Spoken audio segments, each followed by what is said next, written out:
Ijambo ry'Imana riri mu butumwa bwiza uko bwanditswe na Matayo, ibice 11 umurongo waho wa 25 kugera ku murongo waho wa 30.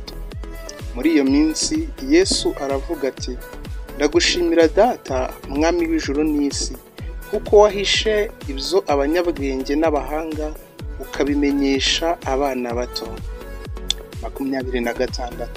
Ni koko Data, kuko ariko wabishatse. 27.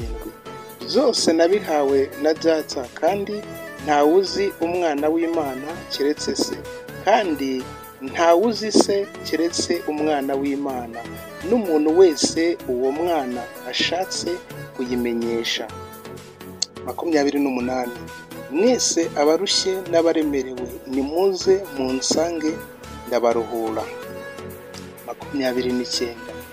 Mwemereye kuba abagaragu banjye, munyigireho kuko ndi umugwaneza kandi noroheje mu mutima, namwe muzabona ubuhungiro mu mitima yanyu. 30. Kuko kunkorera kutaruhije n'umutwaro wanjye utaremereye.